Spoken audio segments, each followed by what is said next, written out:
Bom dia a todos. Hoje eu já lembrei de ligar a câmera, já estamos filmando, gravando e depois eu coloco lá no site para vocês. Tá? Muito bem, primeiro eu gostaria de saber se vocês têm alguma dúvida sobre o conteúdo ou sobre os dois exercícios que eu deixei para vocês fazerem.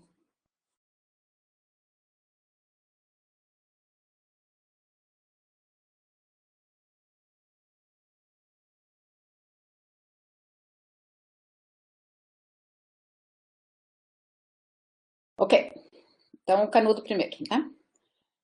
Bom, claro que para falar da tarefa eu vou ter que explicar um pouquinho sobre o conteúdo, né?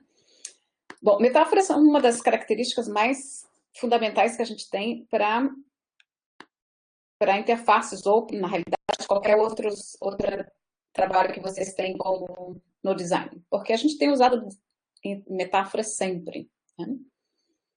O que é a metáfora, afinal de contas? É quando eu uso a estrutura ou a ideia de alguma coisa em outra coisa. Basicamente é isso. O interessante da metáfora também é quanto mais distante vocês estiverem das duas coisas, mais criativo pode ser o resultado. Tá? Isso a gente vai ver durante algumas das explanações que eu vou fazer aqui. Muito bem, então o que eu pedi para vocês fazer? No canudo, eu quero uma imagem, tá? Pode fazer ela no formato da tela do aplicativo, mas é uma imagem que eu quero, aonde vocês vão colocar o visual da metáfora que eu já deixei na linguagem. Por quê? Porque às vezes é muito mais fácil resolver a metáfora a partir de uma linguagem primeiro. Eu acredito que assim, praticamente sempre a gente vai fazer isso. Talvez os únicos que consigam não passar pela linguagem para resolver uma metáfora sejam os artistas, que já conseguem fazer na expressão artística uma metáfora. Tá? Mas fora isso, eu praticamente não consigo pensar metáfora se não for na linguagem primeiro. Então eu estabeleci para vocês, eu coloquei lá três metáforas diferentes para resolver o problema do canudinho, né? Porque a ideia é que você faça tipo uma propaganda, né? Uma imagem de propaganda para influenciar o comportamento dos usuários de canudinho para não usarem canudinho. Né? Então, como é que eu posso influenciar esse comportamento? É associando o canudinho, né? E a metáfora é uma associação, associando o canudinho com alguma outra coisa que seja muito desagradável e que as pessoas entendam melhor o que é as outras coisas. Né? Então, ele tem uma força de expressividade muito grande, a metáfora, né? Então, quando eu coloquei lá, por exemplo, você pode dizer que o canudinho é uma arma. Então, na hora que eu coloquei que o canudo é uma arma, eu estabeleci uma metáfora entre os dois. Eu disse que um é o outro. Né? Só que é claro que é óbvio que a gente sabe que o canudinho não é uma arma. Explicitamente não é uma arma. Mas as consequências deles, é isso que a gente quer resgatar, né? Que a consequência do uso do canudinho é como se fosse uma arma. E daí eu resolvo, uma vez que eu resolvi esse na linguagem, agora eu quero que vocês criem uma imagem para isso. Né? E essa imagem vai se referenciar, vai usar alguma dessas propriedades da arma. Né? Então eu posso fazer um canudinho, por exemplo, como eu já vi ali com os resultados que vocês me mandaram, o canudinho espetando, né, os bichinhos, como se fosse um arpão, por exemplo. Né? Está bem literal. Né? Ele é uma arma, então ele mata. Né? Então eu faço uma imagem do canudinho matando, que ficou genial, aliás. Né? Ficou maravilhosa. Quer dizer, se eu olhar uma imagem daquela, eu realmente não vou usar canudo. Essa é a importância da metáfora aqui. Deu, Luísa? Deu para entender? Então, é uma imagem, do jeito que vocês quiserem, aonde você vai aplicar uma daquelas metáforas. Também podem criar outras, né? Eu criei 3 ali para dar 3 exemplos das metáforas, conforme o Lakoff organiza, mas pode ser qualquer outra metáfora, até mais interessante dessas 3 que eu coloquei, que são até que óbvias, né? Então, vocês vão ver que assim, a metáfora é muito interessante, ela é muito boa, porque ela te dá uma possibilidade criativa fantástica. Aí, como eu coloquei no começo, ele é mais criativo quanto mais longe você vai entre esses dois elementos. Por exemplo, uma arma e um canudo não tem nada a ver uma coisa com a outra, né? Uma arma e um canudo. Então, são dois objetos distintos entre si. E eu uso as propriedades de um para representar o outro, né? Então, no resultado pode ser um resultado bem interessante. Perfeito. Mais alguma dúvida?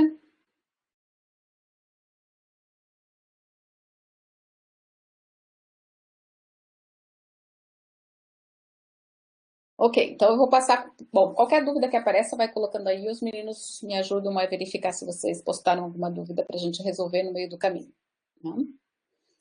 Bom, então a ideia de metáforas, como eu já comecei falando para vocês, é justamente isso. Metáforas são fortes porque elas estão constantes na nossa vida. É o que a gente normalmente utiliza quando a gente fala, por exemplo, de experiência do usuário.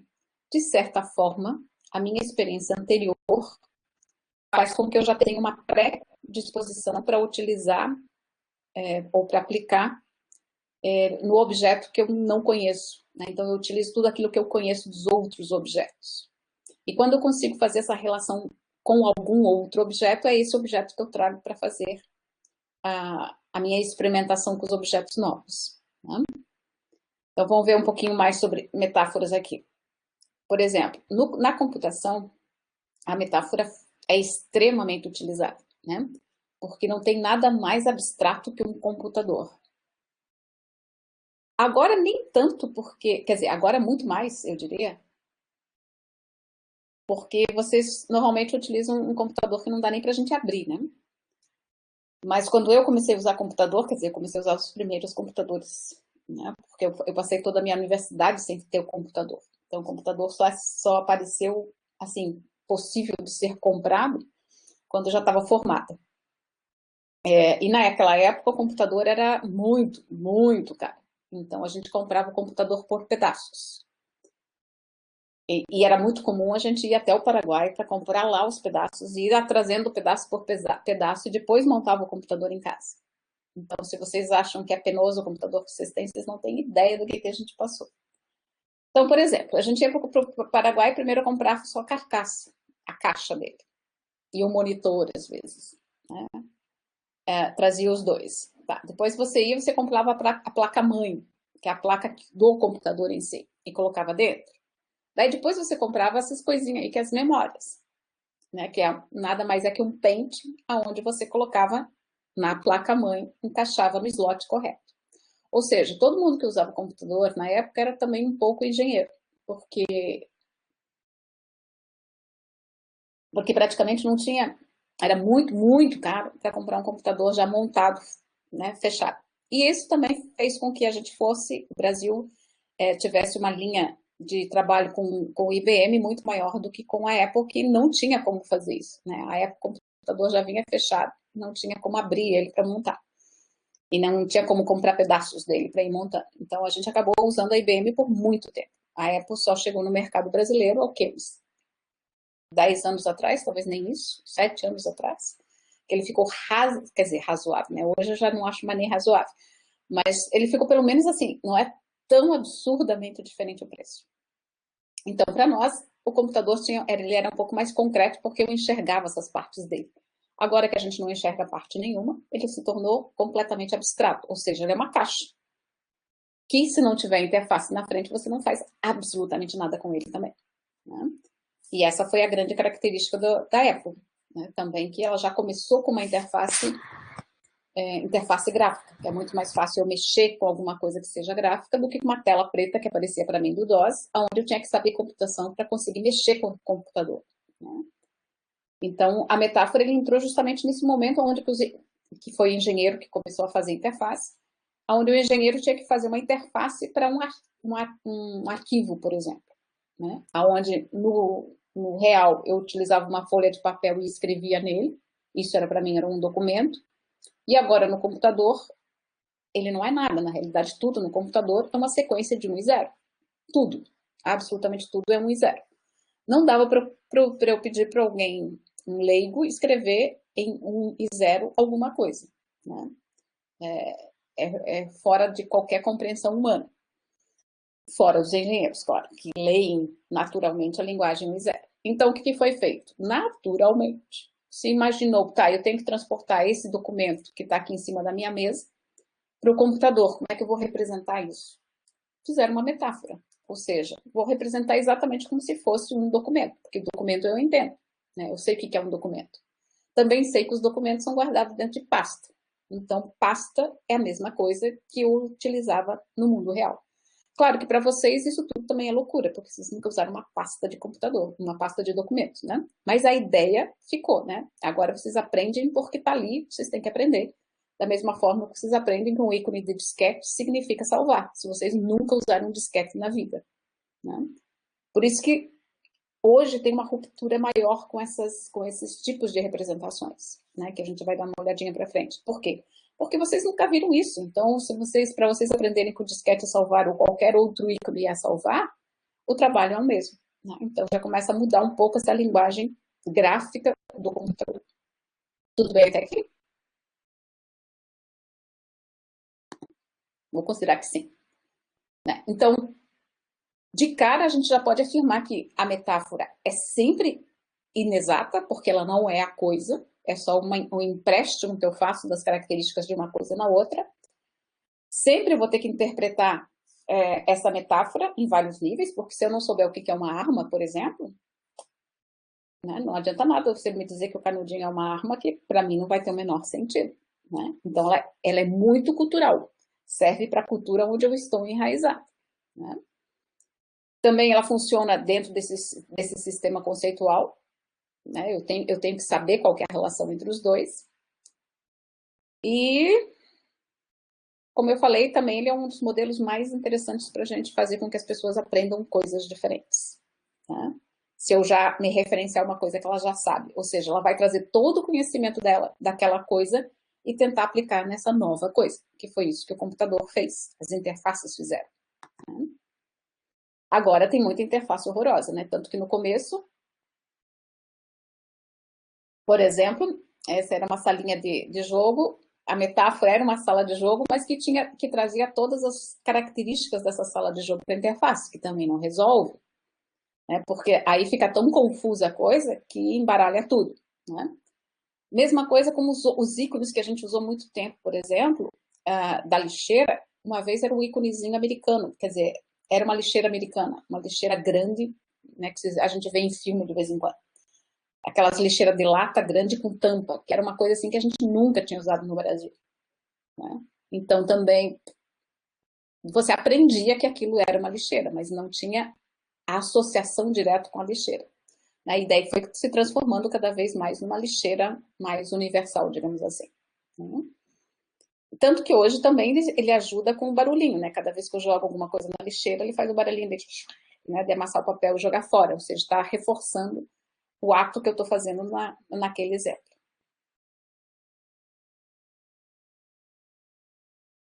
Então, a interface que a gente tinha inicial, que é essa característica de mesa, né, da minha mesa de computador, é claro que só serve, como eu falei, a minha mesa antigamente ainda tinha uma referência com essa mesa, né, que as primeiras interfaces disponibilizaram. E a gente está usando essa interface do Windows há séculos, né? Se vocês lembrarem lá da primeira aula que eu coloquei um pouco de história para vocês, né, dessa evolução de interface, só para caracterizar que a gente está muitos anos usando o mesmo tipo de metáfora, né, de mesa para mesa ou para a área de trabalho, onde eu tenho as várias coisas ali colocadas como se tivessem disponibilizadas em cima da minha mesa, né? Então é essa metáfora que é utilizada. Hoje já muda bastante, né? A interface do Windows, esse Windows novo, que é uns quadradinhos, já não tem mais essa percepção. Quando entrou, por exemplo, o iPad, isso foi o quê? Eu comprei o primeiro iPad em 2011, eu acho. Então foi em 2010, 2009, que deve ter surgido por aí. A ideia do tablet, para mim, era uma coisa absurda, tanto que eu demorei muito tempo para usar um tablet. Porque eu não tinha mais a pasta de arquivos, por exemplo. Que para mim aquilo era uma loucura. Como é que eu não tenho mais acesso à minha pasta de arquivos? Porque agora no tablet, quem abria o arquivo era o próprio software, né? Então eu tinha que entrar no Word, para o Word achar aonde que estava o meu arquivo. Para mim aquilo era uma loucura, tanto que por muito tempo eu tive que instalar um aplicativo lá que simulava de novo uma pasta de arquivos, né? Que é um absurdo. Mas são quebras de paradigma, né? Então demora para as pessoas, depois que se acostumarem com uma coisa, mudar de novo. Mas hoje em dia, por exemplo, com a entrada de interfaces tão diferentes, é mais fácil as pessoas terem essa quebra de paradigmas e mudar de tipos de interfaces diferentes. Então aqui, ó, isso daqui da Xerox é igual, né? Muda a corzinha, a resolução, etc. Mas a metáfora é exatamente a mesma que foi utilizado lá na década de 60. Né? Aqui era só o filminho para vocês verem que tudo, né, sai e vai para lá e vai para outro lugar. E por fim, aqui é de novo na questão da metáfora que eu tinha falado antes, que, por exemplo, o que é memória? Né? Para a gente entender o que é essa memória dentro do computador, a gente faz essa analogia, tanto em texto, a palavra metáfora, desculpa, a palavra memória, é exatamente essa ideia que eu tenho. O que é memória? Memória é onde que eu guardo as informações, principalmente que eu lembro das informações, trago de volta, né? E eu uso essa memória do computador da mesma forma que eu entendo essa memória no meio real. Mesma coisa do lixo, como eu já falei, e dos documentos, como eu já falei. Eu acho que ninguém aqui nunca viu uma pasta de documentos. Eu ainda tenho, né? Mas isso por quê? Porque a gente se enraiza em certas coisas, mas para você, por exemplo, uma pasta de documento provavelmente é uma... Né, você tem que aprender que aquela pastinha lá é um lugar onde que eu guardo alguma coisa. Talvez se ela fosse uma pasta de plástico, ficasse mais fácil de vocês entenderem. E daí, como eu falei, a metáfora ela está muito bem resolvida na literatura, né? E a literatura é que explica e puxa essas características da metáfora muito bem. Né? Então, um dos grandes exemplos, até que o Lakoff utiliza, é da Julieta, onde ela diz que a Julieta é o Sol. É óbvio que a Julieta não é o Sol. Né? Mas na hora que eu falo que Julieta é o Sol, eu aplico a Julieta as propriedades de um ser apaixonado. Né? Porque também posso ter o outro lado. Se eu odeio o Sol, por exemplo, né? E Julieta para mim é o Sol, aí tem a composição ao contrário. Né? Mas aqui a ideia é que realmente tudo que é de bom do Sol, eu aplique a Julieta. Né? E é claro que se você for um poeta, né, se você dominar a linguagem, como um poeta domina, você consegue expressar tudo, absolutamente tudo, pela linguagem. Como vocês são designers, eu espero que vocês dominem a forma, né, a imagem, e consigam exprimir ou expressar absolutamente tudo através da imagem. É essa a função de vocês. Né? E como designers de interface, ou digital, vocês têm que dominar as outras propriedades que são agregadas agora ao digital, principalmente em interatividade. Né? Se eu fosse escolher uma das propriedades diferentes que a gente tem agora no mundo digital, diferente que eu digo, diferente do livro, diferente de tudo que é do digital impresso, diferente da moda, cada área dessas do design, ela traz consigo propriedades particulares, né? E você precisa entender essas particularidades para conseguir expressar o máximo que você conseguir com esses elementos, como se fosse um poeta, exatamente a mesma coisa. Então, se Shakespeare consegue dizer uma palavra, com umas 3 linhas aqui, o que é amor, vocês poderiam ou deveriam conseguir expressar isso através da imagem. Né? E daí no digital, utilizando ainda a interatividade, utilizando remediação, que a remediação é quando eu represento uma mídia antiga numa mídia nova. Na internet, por exemplo, tudo é remediado. Por quê? Porque eu utilizo... Quais são as mídias velhas que eu uso dentro da internet? Escrevam para mim.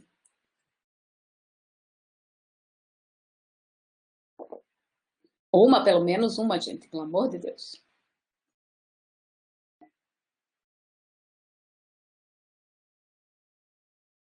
Nenhuma.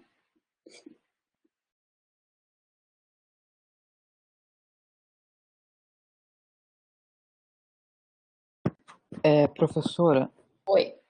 eu não sei se se encaixa, mas me veio à cabeça alguns aplicativos que existem, por exemplo, para simular a fotografia analógica num smartphone, por exemplo. Exatamente. A realidade na internet é tudo remediado. Por exemplo, o que nós estamos fazendo agora, que vocês estão me vendo aí no videozinho.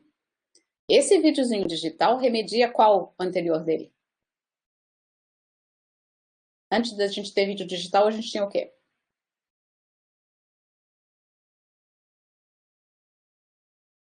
Chutem. Chutar tá bom. O que você falou agora estava corretíssimo.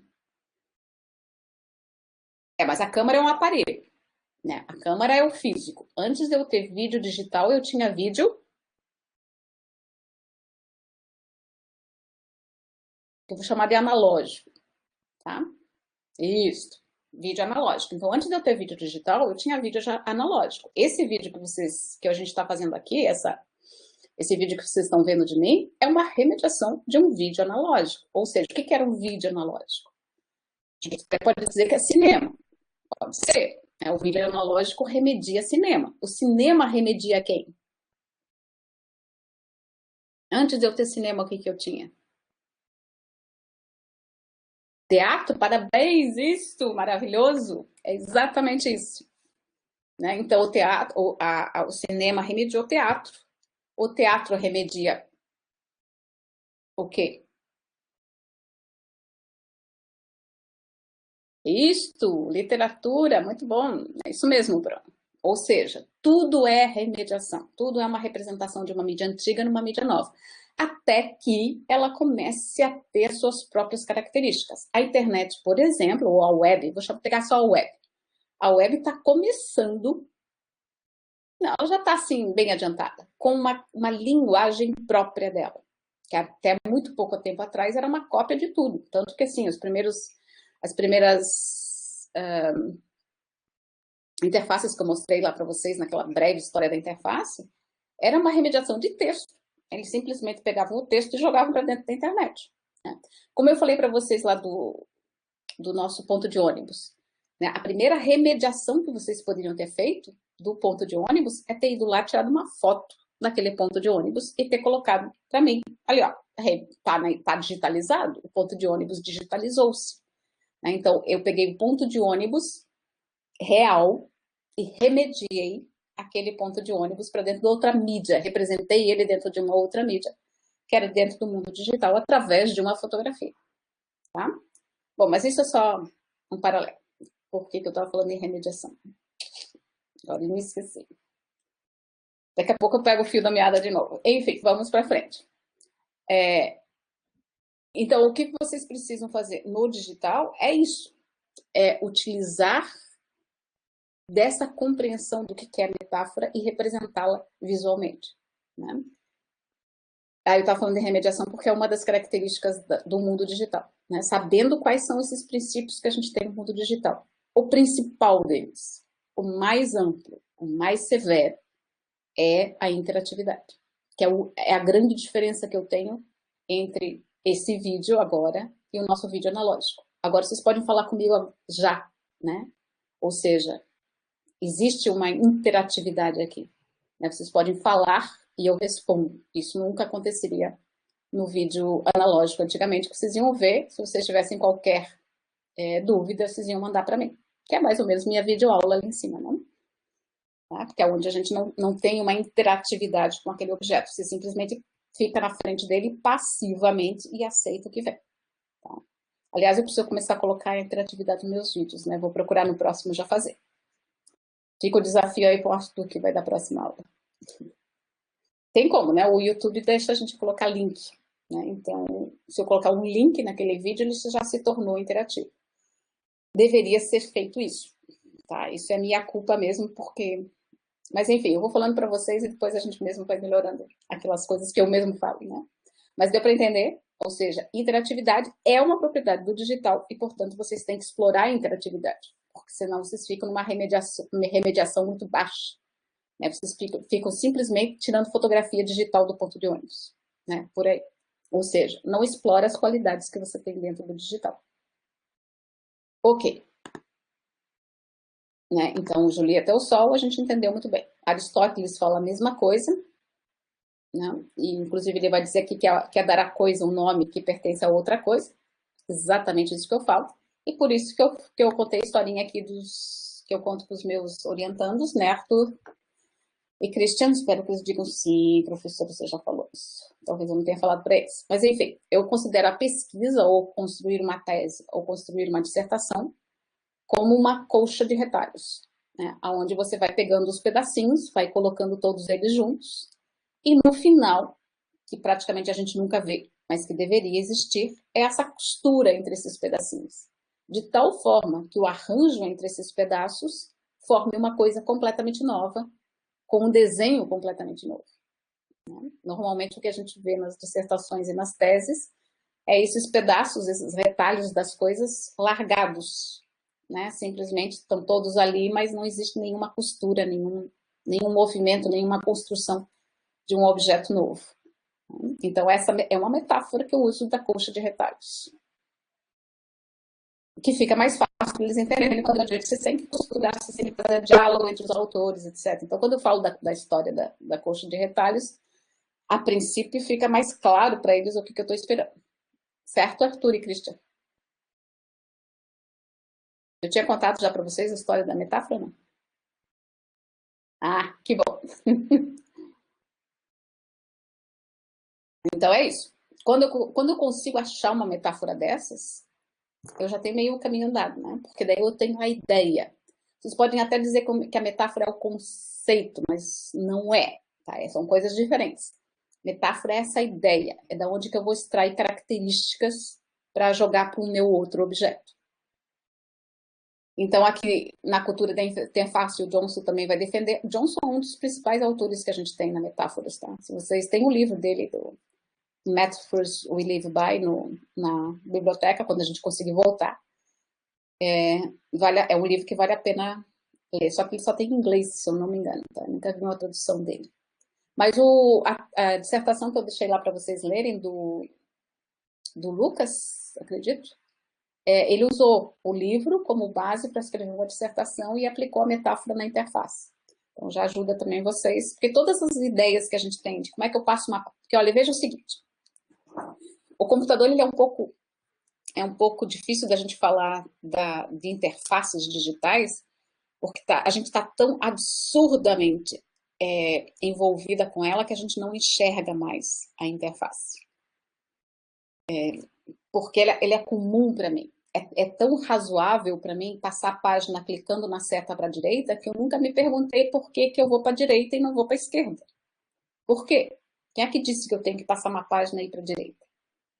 A setinha tem que ser para a direita. Né? Isso a gente já está na nossa cultura. A gente já todas as páginas para passar para frente ele vai para a direita. Mas vai para a direita por quê? Porque a gente anda para frente.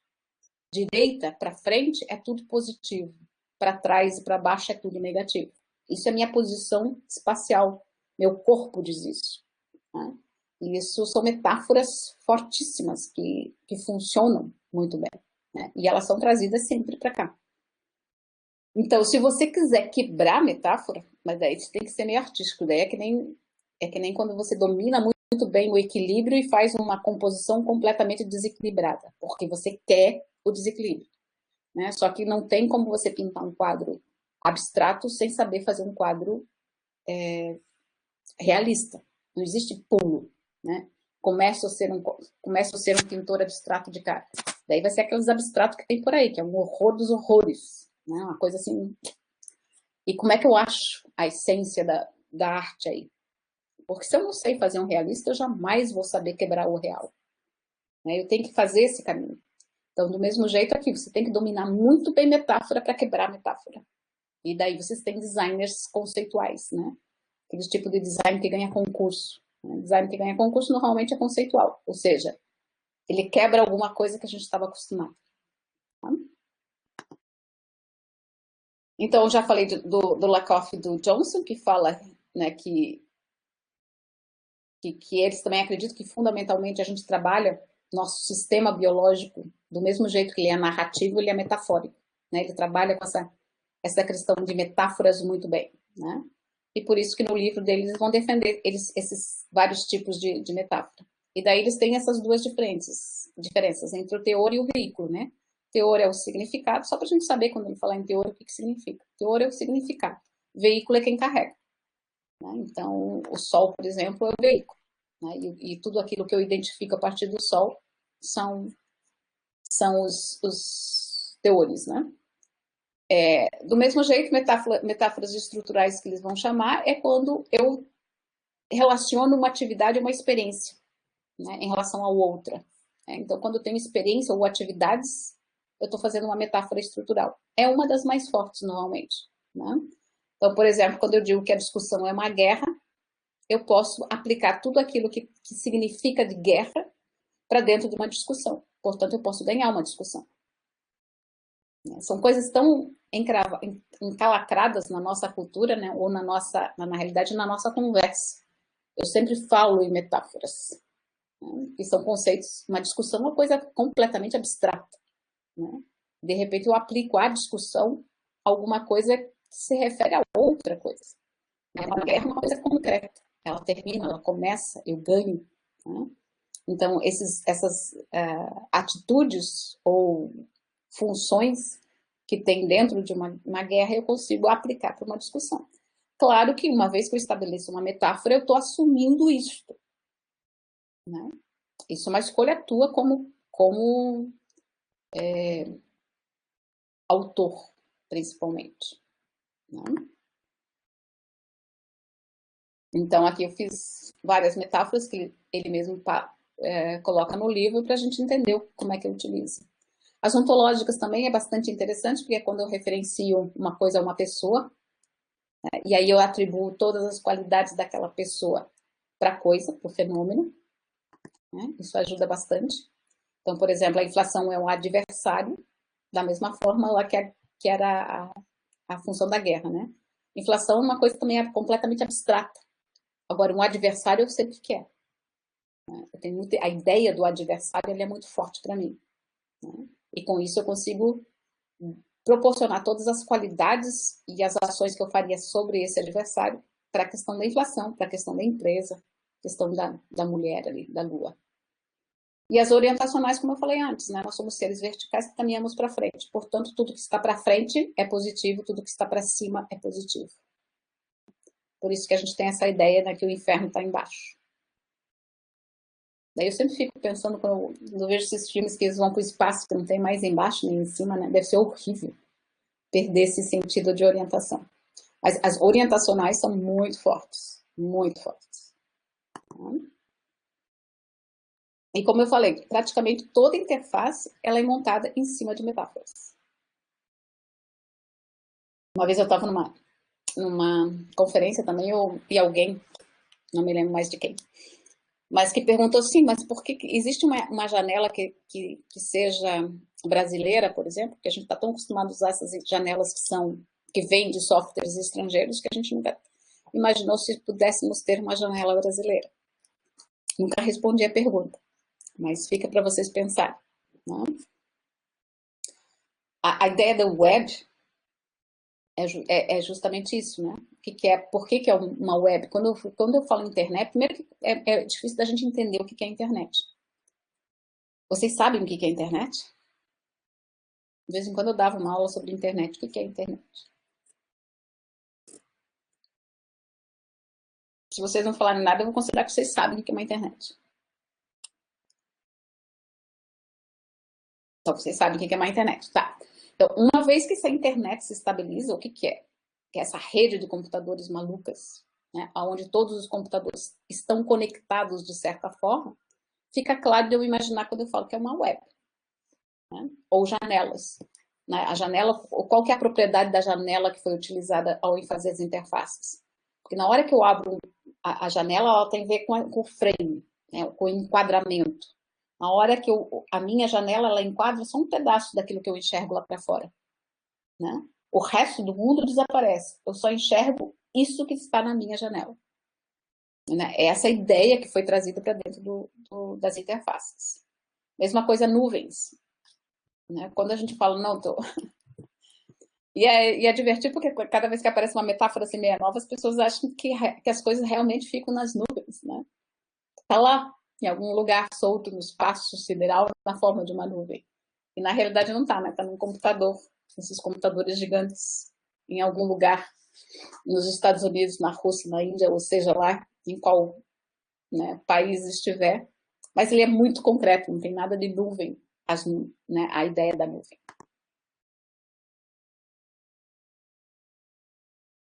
Então, a ideia do desktop também já falei para vocês, que essa ideia concreta de como é que funcionaria as coisas, né? E também, por exemplo, caixas de diálogo. Né? O que é uma caixa de diálogo? Uma coisa absurda quando você pensa numa caixa de diálogo. Né? Ou virar a página, ou a cestinha de compra, né? Que eu vou colocando coisa lá dentro. Óbvio que eu não vou colocando nada lá dentro, né? Mas eles trouxeram exatamente a mesma metáfora de eu fazer uma compra, né? A mesma sequência do modelo do usuário, e resolveram esse modelo de usuário colocando coisas que são metáforas, né? Ou a setinha aqui que vai para a direita, né? Como eu falei, por que ela não volta? Inclusive, uma vez tinha algumas web, por exemplo, que ao invés de rolar a página para baixo, ela rolava na horizontal. Não deu certo. As pessoas não gostam. É uma coisa interessante. Talvez hoje funcione melhor, né? Então, praticamente todos os ícones que a gente tem são metáforas de alguma coisa. É claro que, da mesma forma que vocês vão resolver o canudo para mim na forma gráfica, ele antes tem uma propriedade ou uma conceituação teórico, né? Então, por exemplo, a ideia de e-mail, que aqui foi resolvido através de um envelope, o e-mail é exatamente a mesma metáfora que eu tenho do correio, ou seja, essa coisa de eu receber mensagem, mandar mensagem para alguém, né? Agora, diferentemente ou na realidade é uma ampliação, né? Que daí que eu digo que é uma remediação em mais alto nível, quando eu coloco mais funções do que eu tinha no real. Por exemplo, se eu só conseguisse mandar uma mensagem para uma pessoa, eu estaria remediando num nível muito baixo. Agora, na hora que eu posso mandar uma mensagem para muitas pessoas, isso não existia no real, né? Dessa ideia de mandar carta. Então, eu ampliei a realidade. E aí que a coisa começa a dar certo no digital. Quando você só imita a realidade, daí não tem porquê ir no digital, né? Porque as tuas perdas são maiores do que os teus ganhos. Né? Então, praticamente todos os aplicativos que a gente usa, eles são remediação de alguma outra coisa, que por si só você já pode pensar numa metáfora, né? Porque normalmente para eu remediar, eu uso uma metáfora para fazer essa remediação.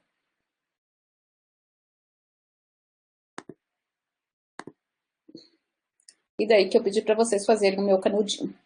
Né? Deixa eu ver se eu vou corrigir alguns. Vou só pegar a listinha de quem não quer que eu avalie, que eu sempre perco a minha lista. Enquanto isso, alguma dúvida?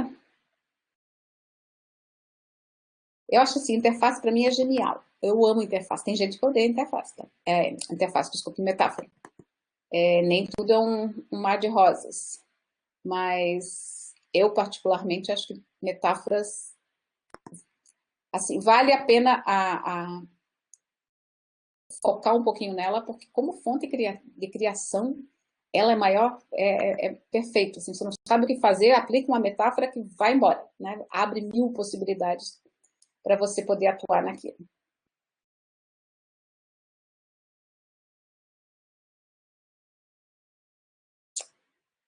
Então, deixa eu só ver o que eu possa. Hoje vocês não mandaram muita coisa ainda, né? Então, eu tenho poucas opções aqui para eu poder abrir. Deixa eu ver. Senão, de novo, fica na Bianca, né, Bianca? Você não aguenta mais que eu avalie só duas coisas aqui.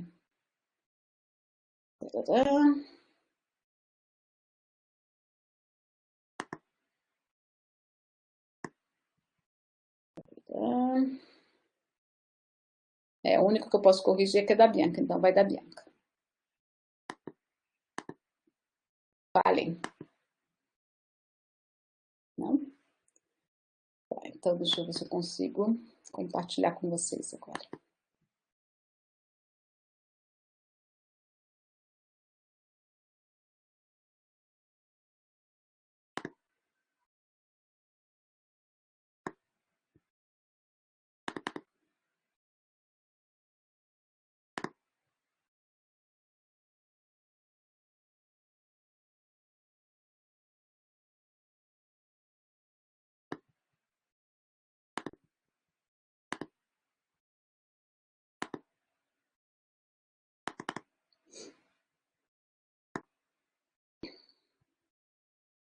Então, a Bianca resolveu...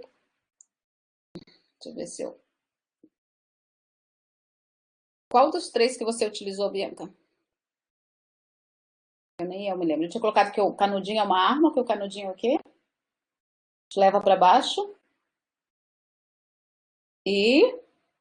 Alguém me ajuda?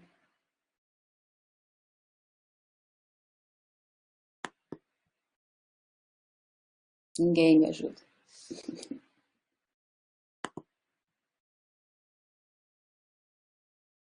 Ah, que é um corpo doente, que o canudo é uma arma ou te leva para baixo. A princípio, nenhum desses três você está utilizando, pelo que eu identifiquei aqui. Ou estou errada?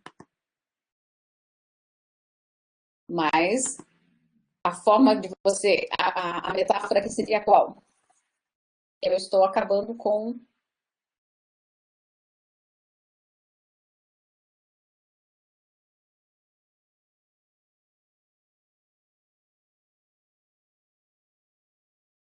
sugando a vida dos oceanos, isso mesmo. É só que aqui eu não diria que ela...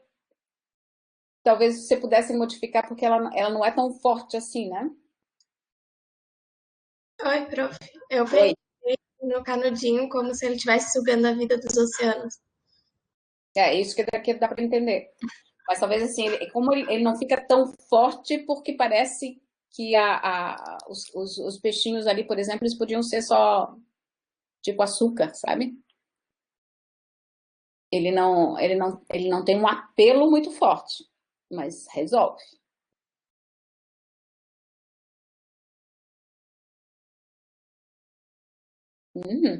Deu para entender? Então, assim, para ter a ideia de sugar, o canudinho suga a vida, daí você tem que usar uma metáfora, tá? Quem que suga a vida? Aí ficaria mais forte, tá? Ou seja, se você usar para resolver a imagem, tá? Porque eu tenho um método que eu vou aplicar acho que com vocês para frente, que é Design for UX, ou seja, projetar para a experiência, né? Que é praticamente um absurdo, mas enfim, a gente tenta resolver. Porque a experiência é de cada um. Então, cada um vai ter uma experiência no final diferente, né? Mas aqui, por exemplo, a metáfora é o canudinho suga. É um sugador, né? Aí seria interessante você procurar imagens do que é sugador para você... Aí são duas metáforas quase, né? Para você extrair as características desse sugador e colocar na tua imagem. Né? Então, o sugador provavelmente, ele não... Porque ele está muito passivo, né? Então, essa força que a metáfora teria, ela se esvai na passividade aqui, porque ela não está chupando com força, por exemplo, os bichinhos ali ainda estão, né, tão bonitinhos. Agora, se você usar uma dessas coisas de sugador, que ele tem uma coisa assim meia forte, né, né, que acaba com tudo, talvez ele tivesse uma expressividade aí mais forte. Aí vem a questão de como é que eu uso essa expressividade para a solução do teu objeto. Mas a ideia é isso. Beleza? Ok? Dúvida? Então tá. Então, dos que estão lá, só esse que eu poderia estar julgando para vocês aqui. Tá, então vamos continuar. Mesmo porque já é 11h44, meu Deus. Tá. Em relação ao signifier e affordance, vocês entenderam tudo aquilo?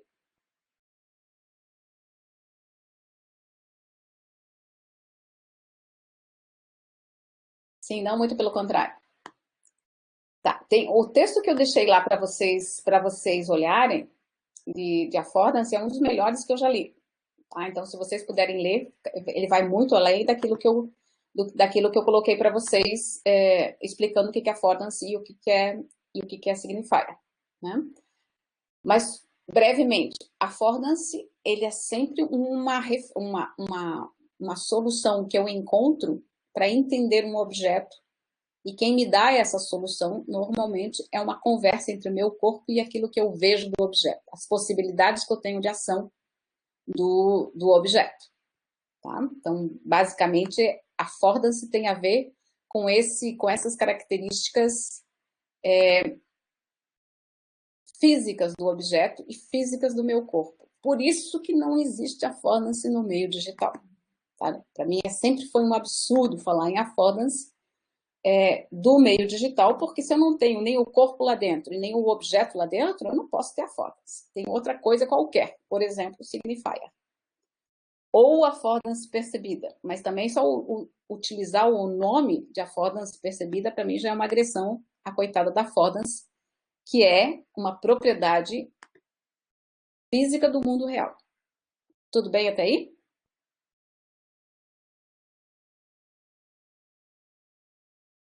Deixa eu trazer, então, algumas coisinhas para vocês. Então, se eu não tenho affordance no mundo digital, o que eu posso fazer, na realidade, é propor, através de imagens, as possibilidades de ação que eu posso ter com qualquer um daqueles objetos que eu coloco no mundo digital. Então, por exemplo, se eu tenho um botão e eu quero que aquele botão não, né, um link, e aquele link seja visível para que ele seja apertável, né, em algum momento eu aperte aquele link, eu preciso criar condições para que o observador enxergue aquilo, né? De alguma forma, ele tem que enxergar que aquilo é um link. Mas, como eu falei, hoje em dia a gente já está tão acostumado com interfaces diferentes que é provável que o usuário entenda, mesmo se vocês não colocarem nenhum tipo de significação ou um significante sobre ele. Por exemplo, é comum hoje a gente procurar link em todas as imagens, né? Porque a gente já aprendeu que a maioria das imagens funcionam como link. Da mesma forma, se eu passar o mouse, ou não vamos nem chamar de mouse, né? Se eu passar o cursor por cima de um texto, e esse texto, de certa forma, mudar o seu movimento, isso é um signifier, ou seja, ele está colocando para mim uma ideia que eu posso fazer alguma coisa ao tocar ou passar por cima de um texto, por exemplo. Isso que é essa questão de signifier ou de ação, né? Então, ali a teoria da affordance vem do meio físico, por isso essa questão da relação do animal com o meio, e o signifier, não, ele é simplesmente como é que eu represento uma possibilidade de ação, que é o problema básico que vocês têm na hora que vocês fazem um aplicativo. Ou seja, como é que eu sei que eu tenho que entrar com o dado naquele momento? Como é que eu sei que eu posso clicar e enxergar alguma coisa? Né? Uma outra ideia de design conceitual que ganha concursos é essa ideia da affordance mesmo aqui. Ou seja, só ao mudar o material de um objeto, ele já não parece para mim que ele é assentável, né? Porque ele exprime essa fragilidade. E parece que na hora que eu sentar ele vai quebrar. E na hora que eu sento e eu vejo que ele não quebra, é uma experiência divertida, né, para o usuário. Tá? Então eu tenho que dominar affordance para poder brincar com eles. Mas veja que é no mundo real. No mundo digital, também eu preciso ter toda essa experiência com a affordance do mundo real para ver o que eu consigo fazer no mundo digital, né? Mas até lá vocês têm que dominar muito bem, dominar completamente esse mundo real e como eu represento essas ações no mundo digital para eu tentar entender como é que eu posso deixar claro para o meu usuário o que ele tem que fazer. Na realidade é isso, é deixar claro para ele o que ele pode fazer, o que ele deve fazer, principalmente o que ele não pode fazer, mas isso não tem como, tá? Porque o teu usuário sempre vai descobrir uma forma de hackear o sistema, ou seja, de usar ele de outro jeito. Né? E por isso que a prevenção de erros tem que ser tão grande assim, ou seja, vocês têm que suprir todas as possibilidades de ele entrar com o dado errado. Por exemplo, vai entrar com o CPF tem uma lógica, você não vai deixar ele entrar com o CPF errado. E-mail tem uma lógica, você não vai deixar ele entrar com o e-mail errado. Isso tudo é antecipação ao usuário, porque ele vai entrar com a outra coisa. Né? E você tem que direcionar ele para uma ação correta. Então, tudo isso é signifier, ou seja, significantes. Como é que eu dou para ele possibilidades de ações corretas? Né? Entenderam esse quadro que eu coloquei para vocês? Né? Sempre o affordance está no mundo real e o signifier que tem a ver com a questão da semântica do produto, ou seja, qual o significado do produto, tem a ver com essa questão do significante, né? Tudo aquilo que eu vejo. Então, enquanto a affordance aqui é uma percepção direta, é o meu corpo que percebe, no caso do digital, ela é sempre uma percepção mediada. Eu preciso processar a informação para daí reagir. Então, são as duas grandes diferenças que existem aqui. Bom, de qualquer forma, no mundo digital, quando vocês forem escrever, não escrevam em affordance, tá? Porque sempre vai cair assim, tá, affordance no real não existe. A grande maioria das pessoas escrevem ainda affordance. Vocês vão ver vários artigos que vão falar de affordance no mundo digital. Mas a minha intenção aqui é para vocês esclarecer que não pode, tá? Porque não tem lógica nenhuma. Embora o Donald Norman, que seja um dos principais autores ainda dentro do mundo digital, do design digital, ele não é designer, tá? Ele é psicólogo. Mas ele fala muito sobre, principalmente, o design emocional. E é um autor muito citado. E ele fala na tal da affordance. Mesmo agora, em 2015, que ele se redimiu e disse, ó, esqueçam a affordance e usem significante, porque vocês não entenderam o que eu estava querendo falar. Então, é melhor, deixa a affordance para lá. E usa ou significante ou affordance percebida, se vocês quiserem falar sobre o caso. E antes da gente terminar, tem mais alguma dúvida? Eu tentei esmiuçar o que era a affordance para vocês entenderem melhor. Mas a affordance, no mundo real, é muito fácil de você perceber. Por exemplo, se você se deparar com um objeto que você nunca viu na tua vida antes. Eu tenho um que eu levava na sala de aula. Semana que vem eu mostro para vocês aqui mesmo, né? Fazer o quê? Mas não é a mesma coisa, é porque assim, eu preciso ter o corpo presente, porque o teu corpo reage. Isso que é affordance. Né? Então, eu vou contar meu caso da minha porta, que é um caso que eu sempre conto. A porta do prédio, ela é grande de vidro e tem um puxador que é uma coisa quadrada, assim, um retângulo de metal, né? Grandão, que eu sempre coloco a mão assim, deixa eu colocar aqui, assim e puxo. Né? Porque você coloca a mão assim, o que você faz? Você puxa. Mas o raio da porta não é para puxar, é para empurrar. Então, eles colocaram bem grande assim, um empurre colado do lado do puxador. Que óbvio que eu nunca leio. E óbvio que eu sempre puxo. E óbvio que meus filhos sempre, mãe, empurra. Ou seja, o meu corpo sempre vai responder muito mais rápido do que a minha cabeça, até eu ler, processar e lembrar que eu tenho que empurrar e não puxar. Meu corpo já fez. Né? Isso é affordance, isso é natural, é instinto. É essa coisa do uso pelo instinto. Né? Intuitivo. Tem muita coisa no design que é esse intuitivo. Tá? Que tem a ver com o tamanho, com cada corpo. O meu corpo é diferente do corpo de qualquer outra pessoa. Portanto, eu sei o que o meu corpo faz. Eu sei o meu tamanho. Eu sei a minha força. E tudo isso entra na hora que eu entro em contato com o objeto. E coisas que eu posso fazer. Por isso que uma cadeira é subível.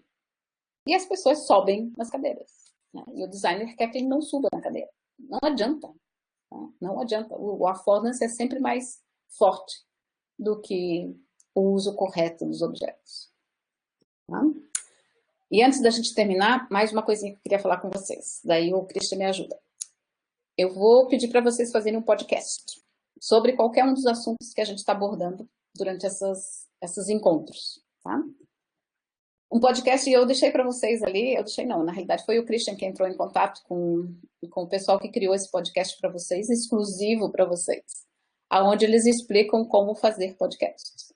Eles têm publicado vários podcasts sobre design, né? Acho que 3 deles são ex-alunos da UFSC, e um só que não é. Muito divertido, eu acho que assim vale a pena escutar, porque é uma delícia de escutar.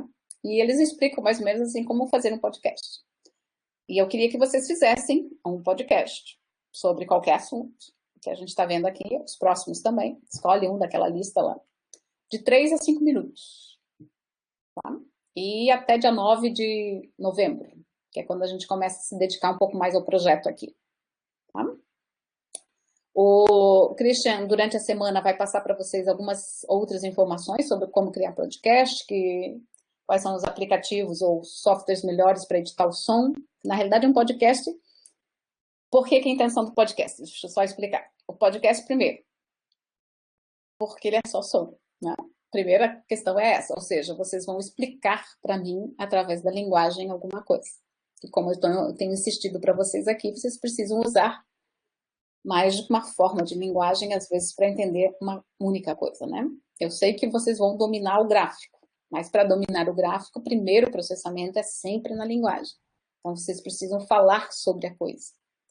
E depois, porque é uma mídia que está sendo bastante utilizada ultimamente. E é interessante vocês conhecerem, porque é uma mídia rica, né? Emocionalmente, ela é extremamente rica. Diga, Cristian, já que você ligou o teu microfone. Sim, é só para enfatizar para vocês ouvirem aquele podcast mesmo. Tá bem nesse período aí do conjunto dessas tarefas de hoje. Tem ali de metáforas. Vocês têm ali um podcast chamado Pocket Pedagógico. Esse episódio de podcast, ele é um episódio especial para a disciplina. Eu vou colocar aqui no chat para vocês seguirem aqui o arroba lá no Instagram de Um Grande KKK, não sei se vocês já ouviram. É um podcast aqui de Floripa bem recente, um podcast que trabalha principalmente na parte de humor.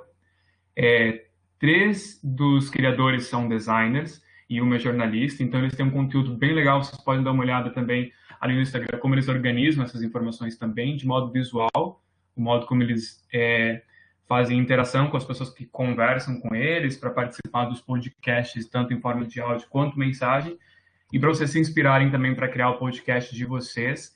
E depois que vocês ouvirem o podcast Pocket Pedagógico que está lá no Moodle, vocês, se puderem, vão na página Um Grande KKK e mandem uma mensagem agradecendo o que acharam do podcast, porque eles se dedicaram muito tempo, o podcast tem 40 minutos, por incrível que pareça, isso dá muito trabalho para fazer, para editar, para organizar, e eu pedi para eles fazerem de um modo que fosse bem a estética do podcast deles mesmo, que fosse um episódio de um pouco de humor, desses perrengues que eles passam para fazer, e como são designers, eles contam um pouco dessa experiência do que o design pode colaborar ali, né, na edição, que a mesma lógica de editar imagens, trabalhar com camadas, também está no editar o som, trabalhar com essas camadas. E eles vão dar dica também de softwares que são utilizados para produzir, como eles criam um roteiro, por exemplo, eles têm uma colega deles, né, que é a jornalista ali, e que trabalha com essa questão de roteiro, e é muito legal. Vocês vão gostar bastante, acho que vocês vão se divertir com esse podcast. Ele já vai dando várias dicas e sugestões, e se puderem, por favor, vão lá Um Grande KKK, lá no Instagram, e dê um oizinho para eles, sigam eles, ouçam os outros episódios, que é mais para rir mesmo, e agradeçam lá por mensagem, que eles vão amar. Eles ficaram muito felizes por participar e criar esse episódio para a disciplina. Isso. E daí também descobri, por exemplo, que a Luma, que eu participei, acho que da banca do TCC dela, daí até falei para o Cristiano, foi uma das apresentações mais lindas que eu vi de TCC, foi da Luma. E daí até o Christian daí me passou o Behance dela, tá no Behance, né, Christian? Que eu vou deixar lá também para vocês verem, para vocês verem que apresentação maravilhosa. Porque se eu não esquecia, porque é uma apresentação maravilhosa mesmo, que já faz uns 3 anos, eu acho, pelo menos. Ou talvez até mais, que eu participei do TCC dela. Então é um grupo assim muito legal, é muito bom saber que os ex-alunos estão fazendo isso, né? Pra gente é um orgulho imenso. E eles são os queridos, né, para terem se dedicado tanto tempo para fazer para a gente. Então, por favor, vejam, agradeçam, e isso aqui sirva de inspiração. Então, vocês vão escolher qualquer um dos assuntos, vocês que fazem o roteiro, só que em vez de 40 minutos, só quero de 3 a 5, pequenininho. Cada um faz o seu, tá? Porque eu quero uma... Isso, beleza, Cristiano. E lá no Instagram vocês têm o endereço da apresentação dela. E as imagens são maravilhosas. E é isso. E daí, assim, a gente vai tirar mais dúvidas para vocês em relação ao podcast para frente, né? Porque como é lá em novembro, vocês têm tempo. Mas enquanto isso, já vão pensando, assim, qual dos temas que mais interessou vocês. A gente vai ter para frente agora, semana que vem, gamificação, depois acessibilidade, depois naming, e um pouco mais teórico ainda sobre design de interface e design de navegação.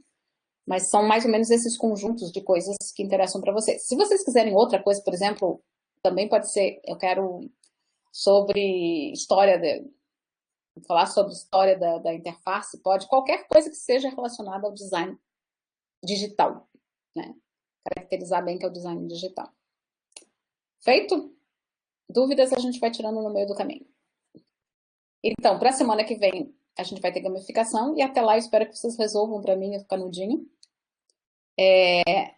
A gente ia fazer uma página do Instagram que eu acho que a gente não fez ainda, né, Christian? Mas eu vou pedir para vocês criarem para a gente ir colocando, se vocês autorizarem também, para a gente colocar algumas coisas que vocês estão fazendo lá. Isso é para eu mesmo ir aprendendo como mexer com o Instagram, porque para mim, por exemplo, o Instagram é uma coisa assim que não tem sentido.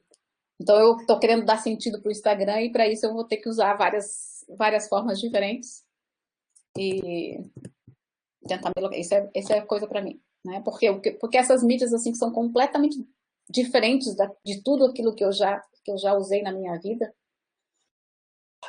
não faz sentido. Então eu procuro utilizar. Sim, Júlia, você está falando das versões das ações, né? As 10 representações diferentes, né? Essas aqui. Sim, eu quero que vocês achem em qualquer lugar. Pode ser de web, pode ser de aplicativo, pode juntar os dois, né? Mas coisas que já estão prontas. Eu só quero ver como as pessoas resolveram. Escolhe um deles, né? Pode pegar menu, por exemplo. Como é que os menuzinhos eram formados, né? Se você pegar na história ali, se vocês quiserem usar o Wayback Machine, que é um software que permite vocês verem coisas antigas. Wayback Machine. Mas o ideal é vocês usarem contemporâneos, né? Eu quero, assim, coisas... Se vocês forem também no Awards... Mais embaixo. .com, ele tem... Normalmente eles premiam, né, os melhores aplicativos, os melhores websites. Daí tem os websites bem diferentão, assim, que já dá para ver tendência, uso. Lá tem coisas assim maravilhosas. Então a ideia é que vocês coletem coisas interessantes para vocês terem um referencial imagético. É montar a biblioteca mesmo, tá? Isso, obrigada, Jéssica. Então é isso, eu quero coisas diferentes para a gente tentar identificar ali qual que foi a forma como a ação está sendo mostrada. Esse é mais de estudo do que proposta, né, no caso. Tá? Então, é só entra na página, faz um print scan da página e pega só aquele pedaço que interessa, ou pode deixar inteiro também. Só para não ficar muito grande, né? E depois a gente vai ter uma coleção de coisas para a gente poder ter como exemplo. Essa é a ideia. Então, coisas prontas, não é para criar. Ok? Então tá, gente. Muito obrigada pela companhia. Qualquer dúvida, a gente vai conversando durante a semana. Pode mandar e-mail. Escutem o podcast, que está muito legal, foi muito divertido. Agradeçam o pessoal lá no Instagram deles. E depois também a gente vai montar um Instagram para essa disciplina e começar a postar algumas coisas que vocês fazem lá. Tá bom? Obrigada, então. Até a semana que vem. Obrigada, meninos. Obrigada, Cristian, pela ajuda. E não esquece de publicar daí para o pessoal as referências, tá? Beleza, bom almoço para todo mundo mesmo. Delícia, né, comer. Eba. E o sol tá aparecendo, quer dizer, foi um momento maravilhoso para ficar em casa, né, com chuva. E agora que o solzinho tá, a gente já pode até sair. Sair não, né, caminhar.